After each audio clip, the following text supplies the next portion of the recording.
القتال، فإننا اليوم سنسعى إلى داخل الحديدة وسنحرر اليمن، واليمن هي طارة. من سواحل عروس البحر خيال تبارك الناصر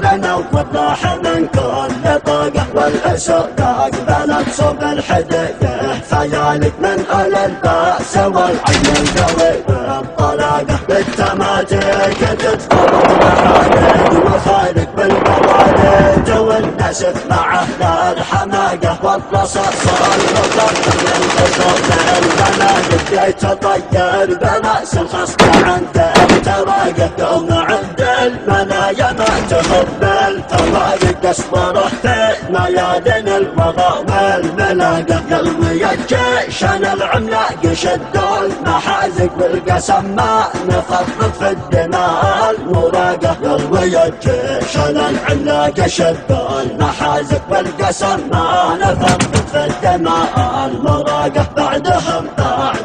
وثق من الناس تواثق طاح مشروع فارس في بلاد قوته في الدماء لمسة مغدد وعالق مثل ما غرزت في الرمل ناقات سراقه، من امامه ومن خلفه وتحته صواعد بينما راح شاف الموت داخل مفاقه، انها العروة الوقع وركب العمالق والفتى من لحق بالركب قبل انطلاقه، والتخلف عن الجبهة تفعل المنافق من توكل على الله ما تعقه إعاقة، من سواحل عروس البحر خيال تبارك الناصر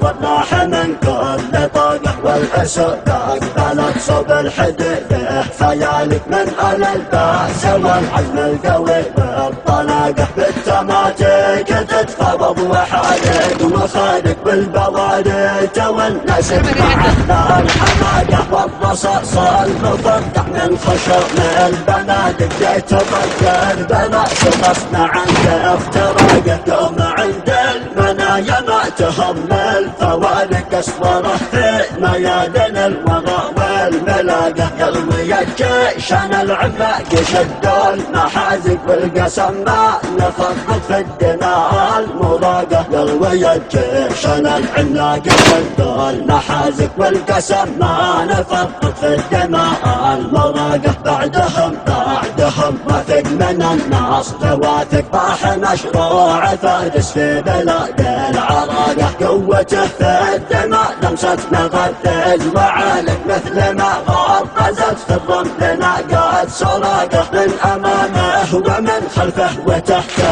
صواعد بينما راح شاف الموت داخل نطاقه، انها العروة الوقع وركب العمالق والفتى من لحق بالركب قبل انطلاقه، والتخلف عن الجبهة تفعل المنافق من توكل على الله ما تعقه